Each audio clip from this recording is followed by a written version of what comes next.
చేసుకుంటాం. 4th, 5th and 6th, 7th pyramid ఉంది. 5th class girls dance ఉంది. ఓకేనా? అంతేనా? ప్రైజెస్ ఉన్నాయా? ప్రైజెస్ కూడా ఎలా మీకు? Okay, so prizes also they. కార్యక్రమంలోకి వెళ్ళే ముందర just everything thing we have to remember about the independence day already from the morning onwards. Already నేను చెప్పాను ప్రీ ప్రైమరీ పిల్లల్ని చూసి ప్రైమరీ పిల్లలు నేర్చుకోవాలా అని చెప్పేసి. మరి ఇప్పుడు మీరు పాడకపోతే ఎట్లా ఉంటుంది? 3rd class students pre primary పిల్లలు చెప్తే మీరు మాత్రం ఇంకా సాంగ్ పాడకపోతే ఎట్లా ఉంటుంది? సరే, 4th class 3rd class they read well, వాళ్ళే పాడారు. 3rd క్లాస్ వాళ్ళే పాడారు. మరి 4th వాళ్ళు పాడకపోతే ఎట్లా? So don't be like that. Next time I don't want to see your performance like that. Okay, all 4th class students. Okay, before going to that, మనం independence day August 15th 1947 మనకు వచ్చింది అని చెప్పేసి అప్పటి నుంచి జరుపుకుంటాం. మీ కామన్ గా hour the flag నేను చెప్పానా? ఫాస్ట్ గా 5 years ఎవరు చెప్పేస్తారు? మార్నింగ్ చెప్పిన 5 years ఎవరు చెప్తారు? అని చెప్పాను. 1906, 1907, 1921, 1931, 1947. అంతేనా? ఇంకోటి ఏం మిస్ అయింది? 1917. వెరీ గుడ్, సిరా. సో ఫ్లాగ్ అనేది ఎమర్జ్ అవ్వడానికి ఈ విధంగా ఇన్ని రకాలుగా వచ్చింది. 1907, 1906 బిఫోర్, 1906, 1907, 17, 21, 31, ఆఫ్టర్ దట్ 47. సో మనకి ఇన్ని ఇయర్స్గా ఈ విధంగా వచ్చిన తర్వాత ఫ్లాగ్ గురించి తెలుసుకున్నాము. ఇంతకుముందే చెప్పాను ఆగస్ట్ 14th రోజు ఎవరికో ఇండిపెండెన్స్ డే ఉందని. Pakistan they have the August 14th. August 14th వచ్చేసి ఆ రోజు వాళ్ళకి ఇండిపెండెన్స్ జరుపుకుంటారు. మనం వచ్చేసి 15th జరుపుకుంటున్నాము. బ్రిటిషర్స్ మన మధ్య తీసుకొచ్చినటువంటి డివిజన్. అందుకే దానికి ముందు అందరూ కలిసి ఉండేలాగా ఆలోచించి పెట్టినటువంటిది ఫ్లాగ్. అన్ని మతాలు అన్ని కులాలు ఒకటి అని, యూనిటీ అని చూపించడానికే కలిపి పెట్టారనమాట ఫ్లాగ్ ని. కాకపోతే వచ్చి బ్రిటిషర్స్ మన మధ్య ఒక డివిజన్ ని తీసుకొని రావడం వల్ల తూర్పు పాకిస్తాన్ అని చెప్పేసి అలా డివైడ్ అవ్వడం కూడా బంగ్లాదేశ్, ప్రజెంట్ ఉన్నటువంటి బంగ్లాదేశ్, ఇప్పుడు ఉన్నటువంటి పాకిస్తాన్, ఆ రెండు కలిపి ఒకప్పుడు పాకిస్తాన్ గానే ఉండేవి. అలా డివైడ్ అయిపోయి మనకు వాళ్ళకి ఫస్ట్ వచ్చేసింది, దాని తర్వాత మనకు రావడం జరిగింది ఇండిపెండెన్స్. ఓకే, ఫస్ట్ ఇండిపెండెన్స్ అంటేనే స్వాతంత్రం గురించి ఎందుకు ఎంత ఇంపార్టెన్స్ ఇవ్వాలి? ప్రతి ఇయర్ జరుపుకోవడానికి జస్ట్ మనము వస్తున్నాం, సెలబ్రేషన్ చేసుకుంటున్నాం. ఇంకా ఇప్పుడే తగ్గిపోయిందంటే సెలబ్రేట్ చేసుకోవడంలో. మేము చిన్నగా ఉన్నప్పటికంటే సెలబ్రేషన్లో ఇప్పుడే తగ్గిపోయిందని చెప్పేసి. ఇప్పుడు ఏం జరుగుతుంది అంటే we are enjoying with the cultural programmes because of the patriotism గురించి. పేట్రియాటిక్ గా మనుషులు ఉండడం పోయి పేట్రియాటిజం కలర్లలో డ్రెస్సుల్లోకి వచ్చేసింది. మేము ఉన్నప్పుడు డ్రెస్సులు అవి అలా ఉండడం అంటే చాలా రేర్ అనమాట. యాక్చువల్గా 3 colors తో ఉన్నటువంటి డ్రెస్సెస్ దొరకడం ఇలాంటివన్నీ కూడా చాలా రేర్. అలాంటి పేట్రియాటిక్ గా ఇప్పుడు కాస్ట్లీ డ్రెస్సెస్ లో కూడా చూస్తే, మాన్యవార్ అట్లాంటి డ్రెస్ వేర్స్ లో కూడా చూస్తే ఇండియన్ ఫ్లాగ్ కి ఇంపార్టెన్స్ ఇస్తూ డ్రెస్సులు కుట్టేస్తున్నారు, ఇన్ని వాటిని వస్తున్నాయి. But patriotism with in the అస్సలు లోపల మాత్రం ఉండట్లేదు. పర్సన్ లో పోయింది, థింగ్స్ లోకి వచ్చింది. ఇండియన్ అనే ఫీలింగ్ పర్సన్ లో వెళ్ళిపోయి ఓన్లీ థింగ్స్ లో చూపించుకోవడానికి మాత్రం వచ్చేసింది. So person we have to think.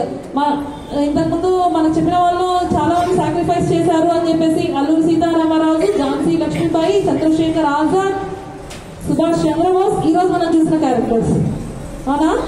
Mahatma Gandhi ఈ రోజు మనం చూసిన క్యారెక్టర్స్ అవునా. ఆజాద్ గురించి అయితే ఎవరు చేయలేదు, కాకపోతే మనకి స్పీచ్ లో వచ్చింది అబౌట్ ద ఆజాద్ గురించి. నేను ఒక చిన్న story I want to tell. Chandrashekhar Azad అని చెప్పేసి చాలా చిన్న వయసులోనే, ఇంతకుముందు ఒకటి భగత్ సింగ్ గురించి చెప్పాను, గుర్తుందా? నాకు ఒక తుపాకీని ఇస్తే, తుపాకీ నాటితే చాలా మొలకలయ్యి ఆ తుపాకీలను తీసుకొని మనం ఇండియన్స్ అంతా కూడా బ్రిటిషర్స్ ని కుక్కలు కాల్చినట్టు కాల్చేద్దామని చెప్పేసి ఫీల్ అయినటువంటి వ్యక్తి భగత్ సింగ్ అని చెప్పేసి చెప్పాం కదా. భగత్ సింగ్ కి ఒక మెంటర్ గా ఉంటూ సపోర్టివ్ గా ఉంటున్నటువంటి వ్యక్తి చంద్రశేఖర్ ఆజాద్ అనమాట. చంద్రశేఖర్ యాక్చువల్గా దానికి ముందు ఆయన ఒక 15 years ఉన్నప్పుడే అలాంటి టైంలోనే స్లోగన్స్ బ్రిటిషర్స్ మాకు వద్దు, మీ పరిపాలన మాకు వద్దు, మాకు ఫ్రీడమ్ కావాలి అని స్టార్ట్ చేసినటువంటి దాంట్లో అలా ఎవరైతే స్లోగన్ నెగిటివ్ గా ఇండియన్స్ ఎవరైతే చేస్తారో అలాంటి స్లోగన్స్ వచ్చిన వాళ్ళందరినీ తీసుకుపోయి బ్రిటిషర్స్ తీసుకెళ్లి పనిష్మెంట్ ఇచ్చేవాళ్ళు. వీ వాంట్ ఫ్రీడమ్ అన్నామంటే బ్రిటిషర్స్ ఆపోజిట్ గా ఎవరైతే కనిపిస్తే వాళ్ళు తీసుకెళ్తారు, వాళ్ళని జైల్లో వేసేసేవాళ్ళు. అలా ఆజాద్ ఒక 15 years ఓల్డ్, అంటే మీకన్నా ఒక 3-4 years పెద్ద అలా ఉంటాడు అంతేనా, పెద్ద పిల్లలు చూస్తే. సో అలా ఉన్నటువంటి చంద్రశేఖర్ ఆజాద్ చాలా బలంగా ఉండేవాడు. అలా ఆ వ్యక్తి స్లోగన్ నెగిటివ్ గా చెప్పినందుకు తీసుకెళ్లారు, మెజిస్ట్రేట్ ముందర పెట్టారు, అంటే జడ్జి ముందర. అప్పుడు మెజిస్ట్రేట్ అనేవాళ్ళు, మెజిస్ట్రేట్ ఉండేది కూడా బ్రిటిషర్సే ఉండేవాళ్ళు.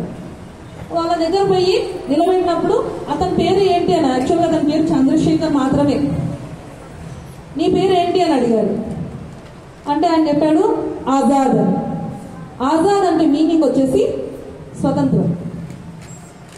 నాకు స్వతంత్రం కావాలి అని చెప్పడానికి ఆయన వాళ్ళతోనే డైరెక్ట్ గా పిలిచి పరిచయం. గుంపులో మీరంతా మాట్లాడతారు, ఒకరిని వచ్చి ఇక్కడ చెప్పండి అంటే లేదు అని భయపడతాం కదా. అంతమందిలో స్లోగన్ ఇచ్చినాడు చంద్రశేఖర్ ఆజాద్. అతన్ని పట్టుకొని వచ్చి ఒక నిలబెట్టి ఇక్కడ మెజిస్ట్రేట్ అడుగుతున్నాడు నీ పేరు ఏంటి అని చెప్పేసి అంటే చంద్రశేఖర్ అని చెప్పట్లా, ఏం చెప్తున్నాడు ఆజాద్ అంటున్నాడు. అప్పుడు బ్రిటిష్ అతనికి కోపం వస్తుందా, ఇంకా ఒక రూల్ చేస్తున్న పర్సన్ పేరు చెప్పమంటే వాళ్ళ దగ్గర ఆల్రెడీ నోట్ ఉంటుంది కదా చంద్రశేఖర్ అన్న నేమ్, నువ్వు ఆ పేరు చెప్పకుండా ఆజాద్ అని చెప్తున్నావా అని చెప్పేసి ఆజాద్ అన్నాడు. మీ ఊరి పేరు చెప్పండి చెప్పేసి అంటే స్వాది అని చెప్పేసి అంటే అది కూడా స్వతంత్రం కావాలని చెప్పేసి మీనింగ్ వస్తుంది అనమాట. ఇప్పుడు చెప్పాలంటే కూడా నాకు స్వతంత్రం కావాలి క్విట్ అన్నట్టుగా చెప్తాడు. సో ఆ 3 మాటలు అలా చెప్పే లోపల ఎంత కోపం వస్తుంది కదా ఒక జడ్జిగా ఉన్న అతనికి. వెంటనే ఎన్ని ఇయర్స్ ఓల్డ్ అని చెప్పేసి అన్నాను అతను 15 years ఓల్డ్ ఉన్నాడని చెప్పేసి ఆయనకు ప్రిజన్ 15 రోజులు ఇవ్వాలి, 15 రోజులు ప్రిజన్ లో పెట్టాలి, అలానే 15 కొరడా దెబ్బలు కొట్టాలి. ఎందుకు? వీ డోంట్ వాంట్ బ్రిటిష్ అన్న మాట కోసం, ఆ స్లోగన్ అన్నందుకు 15 కొరడా దెబ్బలు 15 ఏళ్ల వయసులో కొట్టించుకోవాల్సినటువంటి సమయం. But he stood like that, నిలబడ్డాడు. నాకు ఇండియా కావాలి, నాకు ఆజాద్ కావాలి, నేను స్వతంత్రం కావాలి అని చెప్పేసి నిలబడ్డాడు. 15 కొరడా దెబ్బలు 16 సార్లు కొట్టాల్సి వచ్చిందనమాట. వాళ్ళు 15 రోజులు పెట్టాలని చెప్పేసి 16 కొరడా దెబ్బలు చెప్పారు, కొట్టాడు. కొట్టడానికి అంత గట్టిగా వాళ్ళు కొట్టడంతో కింద పడిపోయాడు స్పృహ తప్పి.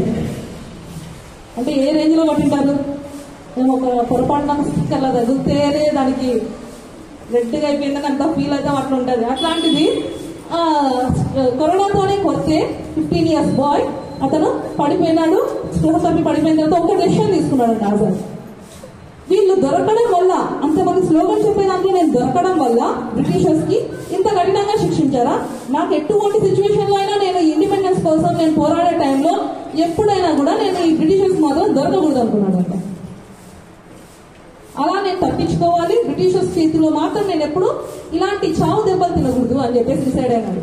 అతను కొట్టించుకున్నాక నేను వాళ్ళకి నెగిటివ్ గా అనను అని చెప్పట్లేదు, నేను ఇంకా నో బ్రిటిష్ అని చెప్పేసి అనను అని చెప్పట్లేదు, అంటాను కానీ తప్పించుకుంటానని చెప్పేసి ఆజాద్ గానే ఉంటాను నేను అని చెప్పేసి అలా అనుకున్నాడు అనమాట చంద్రశేఖర్ ఆజాద్. అలా అనుకున్న తర్వాత అలానే నెక్స్ట్ జరిగినటువంటి విషయం ఉంది.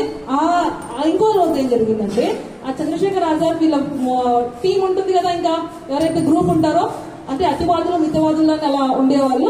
అలాంటి దాంట్లో ఏంటి మితవాదుల్లో ఎవరైతే నాన్ కోఆపరేషన్ మూవ్మెంట్ లాగా ఉన్నది గాంధీజీ వాళ్ళతో ఫైట్ చేసే వాళ్ళు, భగత్ సింగ్ అయితేనేమి చంద్రశేఖర్ ఆజాద్ ఇలాంటి వాళ్ళంతా కూడా మేము పోరాడి సాధిస్తాము స్వాతంత్రాన్ని అన్నవాళ్ళు. అలా పోరాడడానికి వెళ్తున్నటువంటి వాళ్ళు ఇక బ్రిటిషర్స్ దగ్గరకు వచ్చేసారు, పట్టుకుంటారు అనుకున్నప్పుడు ఒక ఇంటికి డోర్ తట్టాడనమాట. తట్టే ఒక ముసలావిడ షీజుడు వాళ్ళ ఇంటి డోర్ తట్టాడు, లోపలికి అని పిలిచింది. పిలిచి నేను బ్రిటిషర్స్ పట్టుకుంటున్నారు, నేను ఇదొక్క రోజు నైట్ మాత్రమే నన్ను సేవ్ చేయండి, రేపు మార్నింగ్ నేను వెళ్ళిపోతానని చెప్పేసి అంటున్నాను అనమాట. అన్న టైంకి లోపల వాళ్ళు పిలిచి, వాళ్ళు కూడా ఇండియన్సే కాబట్టి పిలిచి ఇచ్చారు, షెల్టర్ ఇచ్చారు. ఇంట్లో ఉన్నారు. చూస్తే వాళ్ళ సిచ్యువేషన్ ఎలా ఉందంటే, ఇంట్లో ఎవరున్నారన్నారు? డోర్ ఎవరు ఓపెన్ చేశారు? ఒక ముసలావిడ అండ్ ఇసువిడో. ఆమెకి తర్వాత పిల్లలు ఉన్న వాళ్ళు, తర్వాత మనవరాలు ఉన్నారు, 3 ఉన్నారు. Difficult to live. వాళ్ళు బతకడానికి చాలా కష్టం. వాళ్ళు కష్టపడి మెడికల్ గా డబ్బు పెట్టుకోవాల్సి ఉంది. అలానే వాళ్ళు కొంచెం డబ్బు ఇచ్చి మంచి వాళ్ళకు పెళ్లి చేస్తే ఆ మనవరాలకి వాళ్ళ ఫ్యామిలీ మాత్రం సెట్ అయ్యే సిచ్యువేషన్ లో ఉంది. ఆ టైంలో బయట జరుగుతున్నటువంటి అనౌన్స్మెంట్ ఏంటంటే, లోపల చంద్రశేఖర్ ఆజాద్ ఏమో ఎక్కడున్నాడు? ఇంటి లోపల ఉన్నాడు. బయట స్పీకర్లు పట్టుకొని తిరుగుతున్నారు. ఎవరైతే చంద్రశేఖర్ ఆజాద్ ని అప్పచెప్తారో వాళ్ళకి 5,000 రూపాయలు ఇవ్వబడతాయి. ఎంత? అప్పట్లో చాలా ఎక్కువ. 5,000 రూపాయలు ఇవ్వబడతాయి అని చెప్పేసి చెప్తున్నారు అనమాట. ఇప్పుడు వాళ్ళు పట్టిస్తే ఎవరికి బెనిఫిట్? వాళ్ళ ఫ్యామిలీ. ఇప్పుడు వాళ్ళకి పెళ్లి చేయాల్సిన టైం ఉంది, వాళ్ళ మెడికల్ గా హెల్ప్ కావాల్సింది. 5,000తో వాళ్ళ సమస్యలు తీరిపోతాయి, అంతే కదా. ఇంకా వాళ్ళకి లోపల చంద్రశేఖర్ ఆజాద్ ఎవరైతే పట్టిస్తారో వాళ్ళకి 5,000 ఇచ్చేస్తా అని చెప్పేసి బ్రిటిషర్స్ చెప్పేస్తున్నారు. ఆ టైంలో లోపల ఉన్నటువంటి వాళ్ళని చూశాడు ఆజాద్. చూసి ఏమన్నా అంటే, తనకు కూడా తెలుసు తన తల ఎవరైతే పట్టిస్తారో వాళ్ళకి 5,000 ఇస్తారని చెప్పేసి. అప్పుడు ఆజాద్ అన్నాడు, మీ సిచ్యువేషన్ నేను చూస్తున్నానమ్మా, నన్ను అప్పచెప్పండి వీళ్ళకి, బ్రిటిషర్స్ కి. నేను ఎలాగోలాగో వాళ్ళు పట్టుకున్నాక ఎలాగైనా తప్పించుకుంటాను. నేను చెప్పాను కదా, అతను బ్రిటిషర్స్ దొరికినా నేను తప్పించుకోవాలనే దాంతో బతుకుతున్నాడని చెప్పేసి ఆజాద్. అలా నన్ను పట్టించండి బ్రిటిషర్స్ కి, మీకు కావాల్సిన 5,000 రూపాయలు తీసుకోండి, మీ ఫ్యామిలీ అయినా బాగుంటుంది కదా అని చెప్పేసి ఆజాద్ చెప్పండి.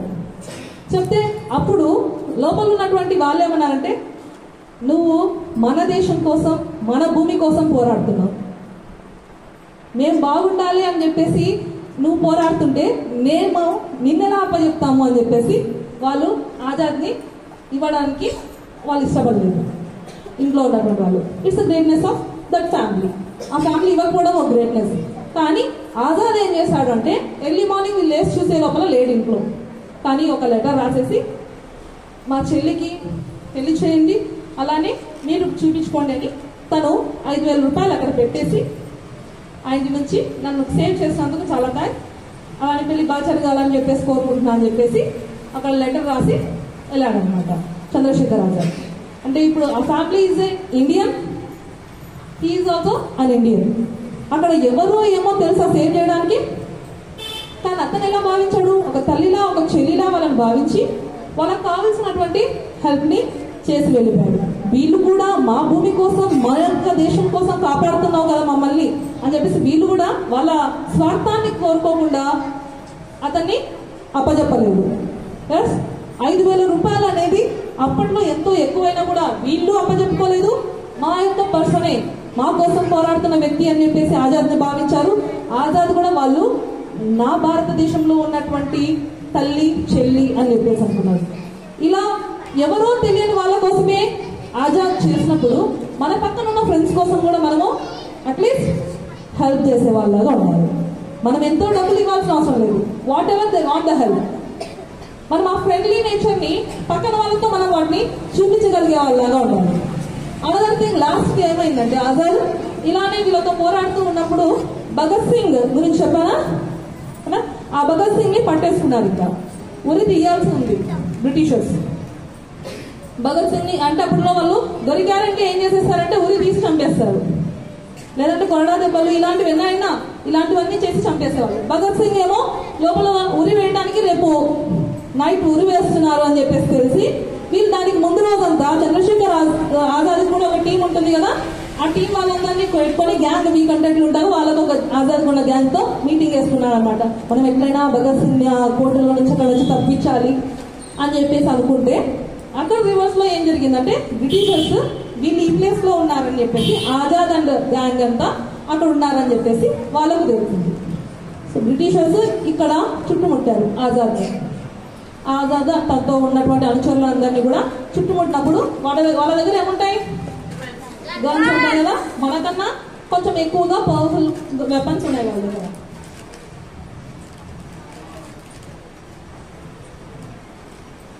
సో ఆ పవర్ఫుల్ వెపన్స్ ఉన్నప్పుడు బ్రిటిషర్స్ కాల్ చేశారు, వాళ్ళు కాల్పులు మొదలు పెట్టారు. ఇటు సైడ్ కూడా చంద్రశేఖర్ ఆజాద్ దగ్గర కూడా గన్స్ ఉన్నాయి. ఎప్పుడైనా చూసారా ఫోటో? గన్ పట్టుకొని ఉంటాడు, గన్ పట్టుకొని ఉండి ఇలా నిల్చొని ఉంటాయి అనమాట. చాలా స్ట్రాంగ్ ఉంటాడు చంద్రశేఖర్ ఆజాద్ ఫోటోని. సో గన్ ఉంది, ఆ గన్ తీసుకొని వాళ్ళని కాల్చాడు, వాళ్ళు ఎదురు కాల్పులు చేశారు, వీళ్ళు చేసుకున్నారు. అప్పుడు చంద్రశేఖర్ ఆజాద్ యొక్క పైకి తొడకి బుల్లెట్ దిగింది.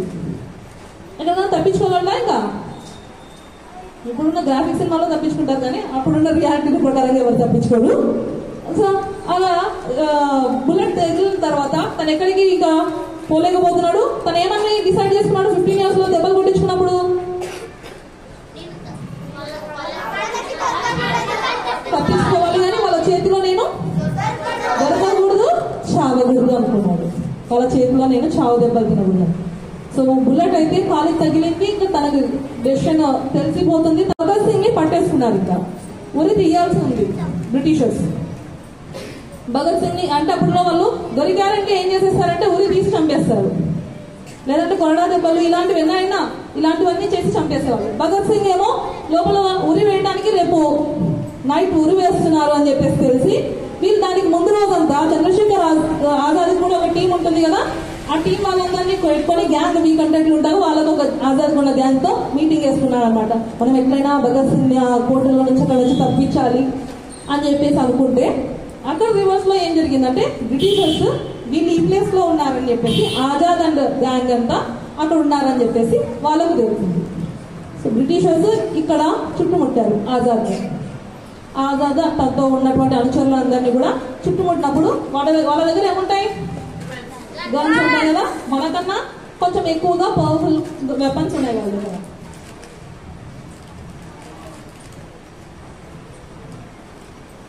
సో ఆ పవర్ఫుల్ వెపన్స్ ఉన్నప్పుడు బ్రిటిషర్స్ కాల్ చేశారు, వాళ్ళు కాల్పులు మొదలు పెట్టారు.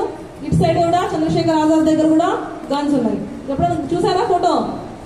గన్ పట్టుకొని ఉంటాడు, గన్ పట్టుకొని ఉండి ఇలా నిల్చొని ఉంటాయి అనమాట. చాలా స్ట్రాంగ్ ఉంటాడు చంద్రశేఖర్ ఆజాద్ ఫోటోని. సో గన్ ఉంది, ఆ గన్ తీసుకొని వాళ్ళని కాల్చారు, వాళ్ళు ఎదురు కాల్పులు చేశారు, వీళ్ళు చేసుకున్నారు. అప్పుడు చంద్రశేఖర్ ఆజాద్ యొక్క పైకి తొడకి బుల్లెట్ దిగింది.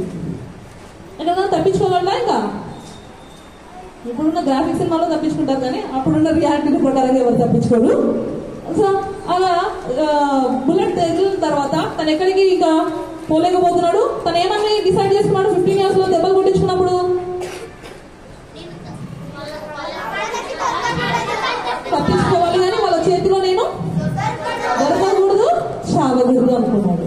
వాళ్ళ చేతిలో నేను చావు దెబ్బలు తినకూడదు. సో బుల్లెట్ అయితే కాలికి తగిలింది. ఇంకా తనకు డెసిషన్ తెలిసిపోతుంది, తన life going to be end, ఇంకా చనిపోతున్నానని చెప్పేసి తెలుసు. తన దగ్గర ఒకటే బుల్లెట్ మిగిలింది. వాళ్ళు వచ్చారు, వాళ్ళు ఎక్కువ మంది ఉన్నారు. సో ఏం చెయ్యాలి అని ఆ టైంలో ఏం చేశాడంటే వాళ్ళకి దొరకకూడదు, నా చేతిలోనే కావాలంటే అని చెప్పేసి తన గన్ తను పెట్టుకొని ఈ డైడ్ హింసాడు. కానీ ఎవరి చేతిలో చావలేదు? బ్రిటిష్ వాళ్ళ చేతిలో మాత్రం నేను చావకూడదు అనుకున్నాడు. తనతోనే కావాలి, తన గన్తో ఉన్నటువంటి తన బుల్లెట్ తోనే చావడానికి సిద్ధపడ్డాడు, కానీ బ్రిటిష్ వాళ్ళ చేతిలో చనిపోవడానికి ఇష్టపడలేదు. సో ఆజాద్ స్వతంత్రంగా ఉన్నాడు, స్వతంత్ర ఆలోచనలతో బతికి స్ట్రాంగ్ గా ఒకరికి సపోర్ట్ గా ఫ్రెండ్లీగా ఉంటూ వాళ్ళందరినీ కాపాడుతూ వచ్చినటువంటి ఒక ఫ్రీడమ్ ఫైటర్. సో మనం తెలుసుకున్న వాళ్ళు వీళ్ళందరూ మనకు తెలియదు, వీళ్ళంతా ఒకరి కోసం వాళ్ళ కోసం వాళ్ళు బతకకుండా దేశం కోసం వాళ్ళందరూ చనిపోవడం వల్ల నౌ వీ బికమ్ ఫ్రీ. మనం ఈరోజు ఇలా ఫ్రీగా బతుకుతూ ఉన్నాము. సో ఇండిపెండెన్స్ అంటే not only for living for hour selves, మన కోసం మనం బతకడమే కాదు, మనం అట్లీస్ట్ హెల్ప్ఫుల్ ఫర్ అదర్స్. కొంచెమన్నా మనం పక్కన వాళ్ళకి హెల్ప్ఫుల్ గా ఉండటం ఈస్ వెరీ నెసెసరీ. అది మనము హ్యాబిచువేట్ చేసుకోవాలి. ఒకసారి మనం హెల్ప్ చేయలేకపోవచ్చు, నెక్స్ట్ టైం కన్నా నేను తర్వాత హెల్ప్ చేయాలి. మనం ఒకవేళ ఆ టైంలో మనకు అనిపించిండొచ్చు, చిన్న హెల్ప్ అయింది కొందరికి చాలా కన్సోల్ చేస్తుంది. సో ఆ విధంగా మనము హెల్ప్ చేసే వాళ్ళగా ఉండాలి. అలానే ఇంకొక చిన్న స్టోరీ అబౌట్ రావణ యుద్ధం తెలుసా? శ్రీరాముడు రావణుడు యుద్ధం జరిగింది అనేది తెలుసా? ఎందుకు జరిగింది? ఓకే, రావణుడు ఎక్కడ ఉంటాడు? లంక. శ్రీరాముడు ఎక్కడ ఉంటాడు? అలా ఉన్నప్పుడు పోయి యుద్ధం చేసినప్పుడు రావణుడి దగ్గర చాలా ఉన్నటువంటి సంపద ఎక్కువగా ఉంది. పోయి డిఫీట్ చేస్తే, అంటే పోరాడి తర్వాత మనము ఒకరి మీద గెలిచిన తర్వాత ఏం చేసుకుంటాం? వాళ్ళ దగ్గర ఈ సంపద, వాళ్ళ మీద ఫైట్ చేసిన తర్వాత ఏం చేస్తాం? వాళ్ళ దగ్గర ఉన్నాయని మనం లాగేసుకుంటామా? సో సేమ్ రాముడు కూడా తర్వాత గెలిచిన తర్వాత రావణుడి సంపద అంతా చాలా ఉన్నప్పుడు తన పక్కన ఉన్న వాళ్ళంతా మనం లంకలో చాలా ఉన్నాయి, మనం ఇంకా లంకలో ఉండిపోతాము ఇక్కడ ఉన్న సంపదను బట్టి అని చెప్పేసి చెప్పినారనమాట. కానీ రాముడు అన్నాడు, ఎక్కడ వెళ్ళి ప్రజెంట్ రాముడు ఉన్నటువంటి దాంట్లో మనకు అయోధ్య ఉందా? అయోధ్య, అందుకోసమని తిరిగి అక్కడ మరి రామాలయం కట్టడం జరిగింది. సో రాముడు అయోధ్యలోనే ఎందుకు ఉండాలనుకున్నా అంటే, మనం ఎన్ని చోట్ల సంపద ఉన్నా, ఎన్ని చోట్ల మనకు కావాల్సినటువంటి రిచెస్ ఉన్నా, మనం ఇంకో చోట డిఫీట్ చేసి మనం గెలిచినా, మనం పుట్టినటువంటి నేలనే గ్రేట్ అని చెప్పేసి చెప్పడానికి రాముడు అక్కడ కాదు మనం ఉండాల్సింది జననీ జన్మభూమిచ్చ స్వర్గాదపి. వినలేదు అప్పుడు? ఎవరు వినలేదా? గరీయసి, జననీ జన్మభూమిచ్చ స్వర్గాదపి గరీయసి అని చెప్పేసి ఒక సాంగ్ కూడా ఉంది. సో అలా పుట్టినటువంటి భూమి అన్నిటికన్నా స్వర్గం లాంటిది. అంతేగాని ఎక్కడనో రిచ్నెస్ ఉందని చెప్పేసి అక్కడికి పోయి, ఇప్పుడు మన దగ్గర నుంచి జరుగుతున్న బ్రెయిన్ డ్రైన్ అలాంటిది. ఎలా అంటే ఇక్కడ నుంచి చాలా మంది చదువుకొని ఎక్కడికో వెళ్ళిపోతున్నారు, అమెరికా అయినా అలాంటి వాటన్నిటిలో.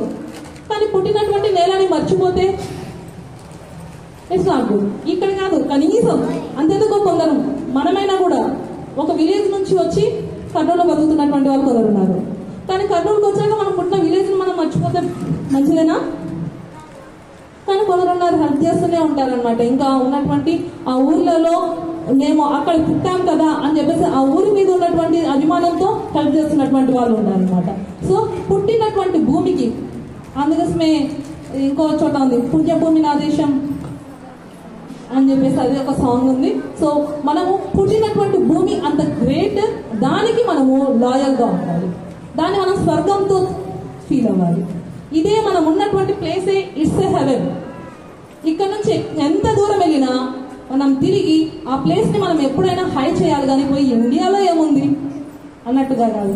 నేను రీసెంట్గా అంటే మా ఒక క్లాస్మేట్ వచ్చేసి, మా 10th classmate, she is a topper, highest వచ్చిందనమాట.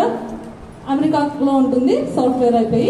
అంటే వాళ్ళు ఎర్న్ చేసేది ల్యాబ్స్లో మంత్లీ 2 lakhs అలా వస్తుంటాయి వాళ్ళకు ఎర్నింగే. అలాంటి వాళ్ళు జాబ్కి వెళ్ళాలంటే అక్కడ సీఈఓలు కూడా, ఇంక్లూడింగ్ సీఈఓస్ కూడా బస్సులో 1.5 hour జర్నీ చేసి కంపెనీకి వెళ్ళాలంట.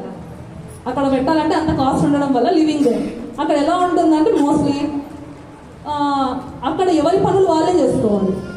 మన ఇండియాలో లాగా దాసత్వం ఎవరో చేస్తారు, మనకు వర్కర్స్ అన్నట్టు ఉండదు. పోతే ఒక హోటల్కి పోయినా మనం సర్వ్ చేసుకోవాల్సిందే. మనకి ఇక్కడ హోటల్కి వస్తే సర్వ్ చేస్తారు కదా, కానీ అట్లా ఉండదు. సో అబ్రాడ్లో సర్వ్ చేసేది కూడా మనమే సర్వ్ చేసుకోవాలా, మన పనులు మనమే చేసుకోవాలా, అలా ఉంటుంది. షీఈస్ థింకింగ్ దట్ అంతా వెళ్ళినా కూడా అక్కడ ఉంటే ఎక్కువ లివింగ్ వాళ్ళకి అక్కడ ఉంటున్నా కూడా అగైన్ తిరిగి కర్నూలులో దొరికేటువంటి చాట్ ఎక్కడ దొరకదు, కర్నూలులో ఉన్నటువంటి దిల్పసంగల్ లాంటివి, కర్నూలులో దొరికే కోవబల్ లాంటివి ఎక్కడ దొరకవు. అంటే తిరిగి మనం పుట్టినటువంటి ఊరిని మనం గుర్తుపెట్టుకోవడం అనేది, ఎంత పెద్ద కంట్రీస్కి వెళ్ళిపోయినా, అవి ఎంత రిచ్ కంట్రీస్ అయినా, మనం ఉన్నటువంటి భూమిని మనము మర్చిపోదు. ఓకే, మనం ఇక్కడ దాటి మీరు చదువుకోవడానికి ఎంత దూరమైనా వెళ్ళొచ్చు, హాస్టల్స్ వెళ్ళొచ్చు, ఎక్కడికైనా వెళ్ళొచ్చు, but don't forget about the place where you Born. మనం పుట్టినటువంటి ప్లేస్ని మనం ఎప్పుడూ ఒకటి రిచ్గానే ఫీల్ కావాలి, దాన్ని మనము అదే మన స్వర్గంతో సమానంగా మనం ఫీల్ అవ్వాలి. వివేకానందుడు విదేశాల్లో తిరిగేసి వచ్చిన తర్వాత ఫస్ట్ ఇండియాకు అడుగు పెట్టిన వెంటనే అందరూ రాజు, ఒక కింగ్ వాళ్ళ దానికి పిలుచుకెళ్ళాలనుకుంటే, అంటే అప్పుడు కింగ్స్ నార్మల్గా ఉన్నా, అప్పటి కింగ్స్ కాకపోయినా తన ఇంటికి పిలుచుకెళ్ళాలి, రోడ్డుకి తీసుకెళ్ళాలంటే లేదు నేను అక్కడికి రాను, ఫస్ట్ నాకు నా భూమి ఈ మట్టి వాసన చూడాలని, ఫస్ట్ భారతమాత యొక్క మట్టి వాసన చూడాలని తీసుకొని మట్టి వాసన చూసి హ్యాపీగా ఫీల్ అయినటువంటి వ్యక్తి స్వామి వివేకానంద.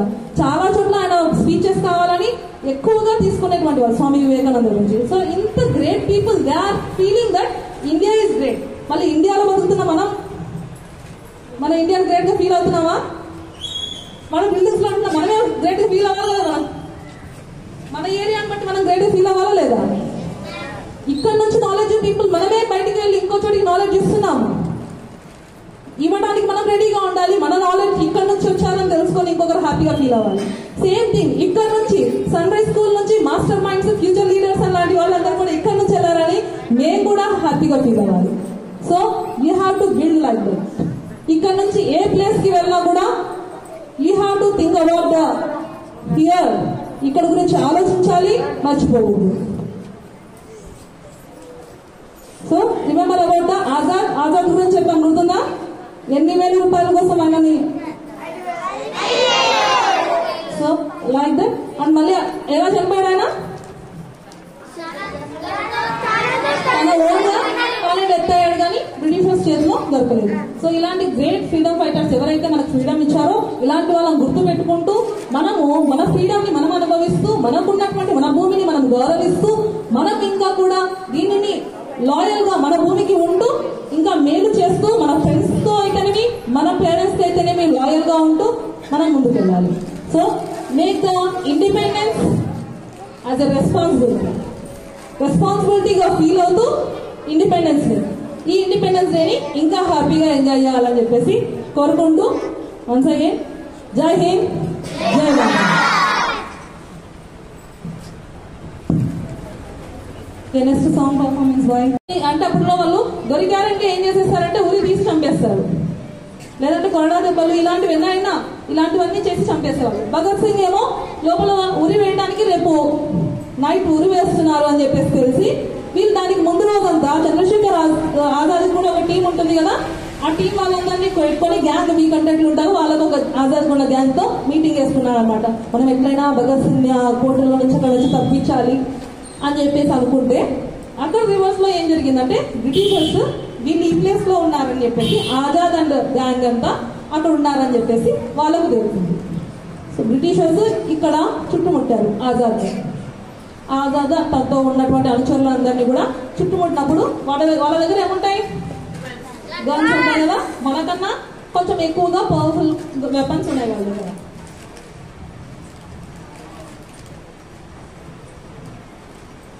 సో ఆ పవర్ఫుల్ వెపన్స్ ఉన్నప్పుడు బ్రిటిషర్స్ కాల్ చేశారు, వాళ్ళు కాల్పులు మొదలు పెట్టారు. ఇటు సైడ్ కూడా చంద్రశేఖర్ ఆజాద్ దగ్గర కూడా గన్స్ ఉన్నాయి. ఎప్పుడైనా చూసారా ఫోటో? గన్ పట్టుకొని ఉంటాడు, గన్ పట్టుకొని ఉండి ఇలా నిల్చొని ఉంటాయి అనమాట. చాలా స్ట్రాంగ్ ఉంటాడు చంద్రశేఖర్ ఆజాద్ ఫోటోని. సో గన్ ఉంది, ఆ గన్ తీసుకొని వాళ్ళని కాల్చారు, వాళ్ళు ఎదురు కాల్పులు చేశారు, వీళ్ళు చేసుకున్నారు. అప్పుడు చంద్రశేఖర్ ఆజాద్ యొక్క పైకి తొడకి బుల్లెట్ దిగింది. ఎక్కడ తప్పించుకోవాలంటే ఇంకా ఇప్పుడున్న గ్రాఫిక్ సినిమాలో తప్పించుకుంటారు కానీ అప్పుడున్న రియాలిటీ ప్రకారంగా ఎవరు తప్పించుకోరు. సో అలా బుల్లెట్ తగిలిన తర్వాత తను ఎక్కడికి ఇక పోలేకపోతున్నాడు. తను ఏమని డిసైడ్ చేసుకున్నాడు 15 years లో దెబ్బలు కొట్టించుకున్నప్పుడు? తప్పించుకోవాలి కానీ వాళ్ళ చేతిలో నేను దొరకకూడదు, చావకూడదు అనుకున్నాడు. వాళ్ళ చేతిలో నేను చావు దెబ్బలు తినకూడదు.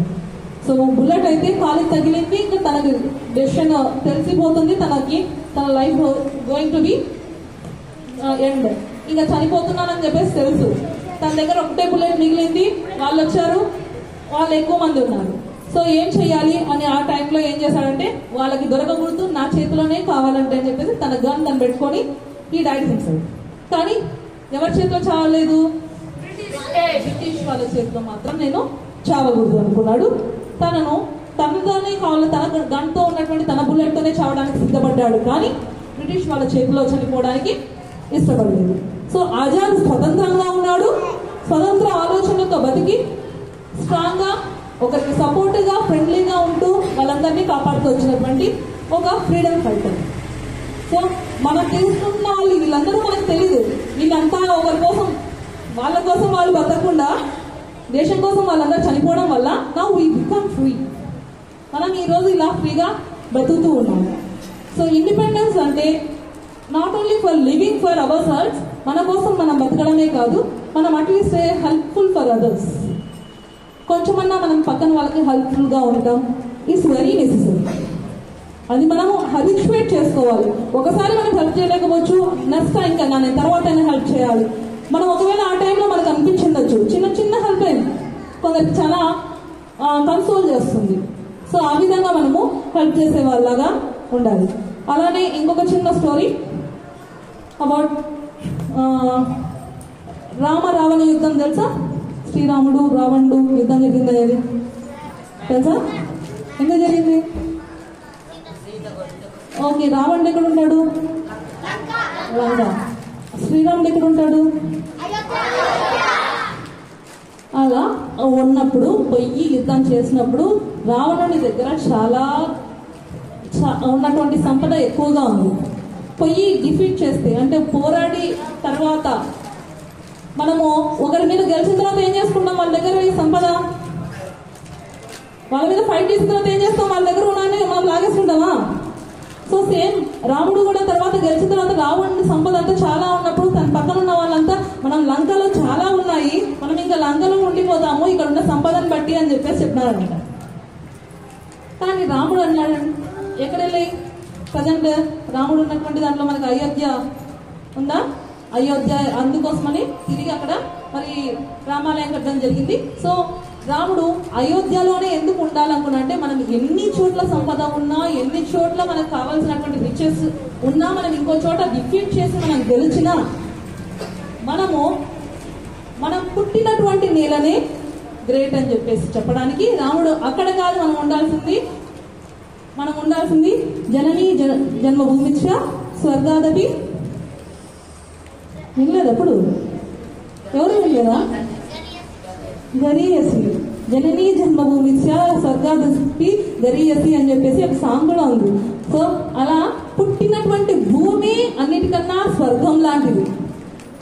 అంతేగాని ఎక్కడనో రిచ్నెస్ ఉందని చెప్పేసి అక్కడికి పోయి ఇప్పుడు మన దగ్గర నుంచి జరుగుతున్న బ్రెయిన్ డ్రైన్ అలాంటిది. ఎలా అంటే ఇక్కడ నుంచి చాలా మంది చదువుకొని ఎక్కడికో వెళ్ళిపోతున్నారు, అమెరికా అయినా అలాంటి వాటన్నిటిలో.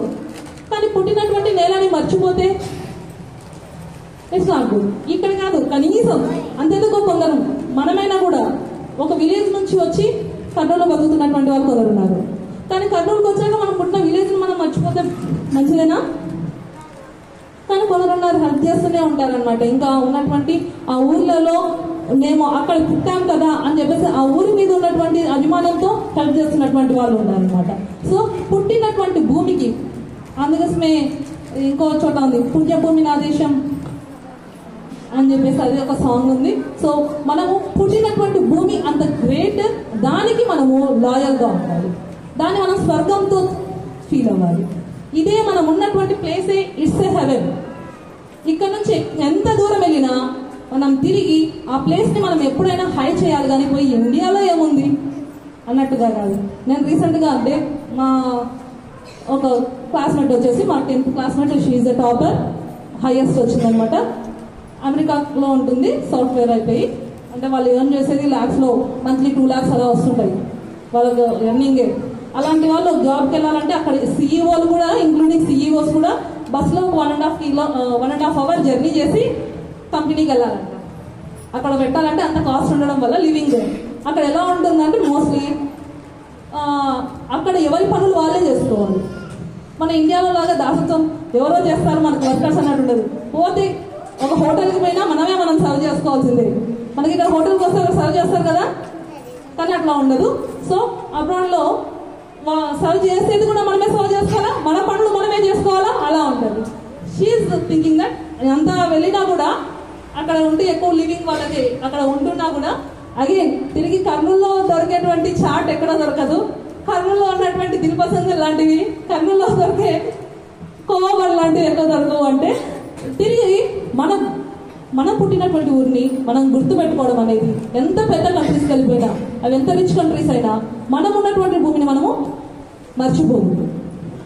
ఓకే, మనం ఇక్కడ దాటి మీరు చదువుకోవడానికి ఎంత దూరమైనా వెళ్ళొచ్చు, హాస్టల్స్ వెళ్ళొచ్చు, ఎక్కడికైనా వెళ్ళొచ్చు, but don't forget about the place where you Born. మనం పుట్టినటువంటి ప్లేస్ని మనం ఎప్పుడూ ఒకటి రిచ్గానే ఫీల్ కావాలి, దాన్ని మనము అదే మన స్వర్గంతో సమానంగా మనం ఫీల్ అవ్వాలి. వివేకానందుడు విదేశాల్లో తిరిగేసి వచ్చిన తర్వాత ఫస్ట్ ఇండియాకు అడుగు పెట్టిన వెంటనే అందరూ రాజు, ఒక కింగ్ వాళ్ళ దానికి పిలుచుకెళ్లాలనుకుంటే, అంటే అప్పుడు కింగ్స్ నార్మల్గా ఉన్నా, అప్పటి కింగ్స్ కాకపోయినా తన ఇంటికి పిలుచుకెళ్ళాలి, రోడ్డుకి తీసుకెళ్ళాలంటే లేదు నేను అక్కడికి రాను, ఫస్ట్ నాకు నా భూమి ఈ మట్టి వాసన చూడాలని, ఫస్ట్ భారతమాత యొక్క మట్టి వాసన చూడాలని తీసుకొని మట్టి వాసన చూసి హ్యాపీగా ఫీల్ అయినటువంటి వ్యక్తి స్వామి వివేకానంద. చాలా చోట్ల ఆయన స్పీచెస్ కావాలని ఎక్కువగా తీసుకునేటువంటి వాడు స్వామి వివేకానంద గురించి. సో ఇంత great people, they are feeling that India is great. మళ్ళీ ఇండియాలో బతుకుతున్న మన ఇండియాని గ్రేట్ గా ఫీల్ అవుతున్నామా? మనం బిల్డింగ్స్ లో ఉంటున్నాం, మనమే గ్రేట్ గా ఫీల్ అవ్వాలి కదా. మన ఏరియాని బట్టి మనం గ్రేట్ గా ఫీల్ అవ్వాలా లేదా? ఇక్కడ నుంచి నాలెడ్జ్ పీపుల్ మనమే బయటికి వెళ్ళి ఇంకో చోటికి నాలెడ్జ్ ఇస్తున్నాము. ఇవ్వడానికి మనం రెడీగా ఉండాలి. మన నాలెడ్జ్ ఇక్కడ నుంచి వచ్చారని తెలుసుకొని ఇంకొకరు హ్యాపీగా ఫీల్ అవ్వాలి. సేమ్ థింగ్ ఇక్కడ నుంచి సన్ రైజ్ స్కూల్ నుంచి మాస్టర్ మైండ్స్, ఫ్యూచర్ లీడర్స్ అలాంటి వాళ్ళందరూ కూడా ఇక్కడ నుంచి వెళ్ళారని మేము కూడా హ్యాపీగా ఫీల్ అవ్వాలి. So you have to build like that. ఇక్కడ నుంచి ఏ ప్లేస్ కి వెళ్ళినా కూడా you have to think about the here. ఇక్కడ గురించి ఆలోచించాలి, మర్చిపోకూడదు. So remember about the Azad. Azad గురించి చెప్పాను, గుర్తుందా? 8,000 రూపాయల కోసం ఆయనని. So like that. అండ్ మళ్ళీ ఎలా చనిపోయాడు ఆయన? తన ఓన్గా కాలేజ్ ఎత్తాడు కానీ బ్రిటిషర్స్ చేతిలో దొరకలేదు. సో ఇలాంటి గ్రేట్ ఫ్రీడమ్ ఫైటర్స్ ఎవరైతే మనకు ఫ్రీడమ్ ఇచ్చారో ఇలాంటి వాళ్ళని గుర్తు పెట్టుకుంటూ మనము మన ఫ్రీడమ్ ని మనం అనుభవిస్తూ మనకున్నటువంటి మన భూమిని మనం గౌరవిస్తూ మనకు ఇంకా కూడా దీనిని లాయల్ గా మన భూమికి ఉంటూ ఇంకా మేలు చేస్తూ మన ఫ్రెండ్స్ తో అయితేనేమి మన పేరెంట్స్ కి అయితేనేమి లాయల్ గా ఉంటూ మనం ముందుకు వెళ్ళాలి. So make the independence as a రెస్పాన్సిబిలిటీగా ఫీల్ అవుతూ ఇండిపెండెన్స్ డే, ఈ ఇండిపెండెన్స్ డేని ఇంకా హ్యాపీగా ఎంజాయ్ చేయాలని చెప్పేసి కోరుకుంటూ వన్స్ అగైన్ జై హింద్, జై భారత్.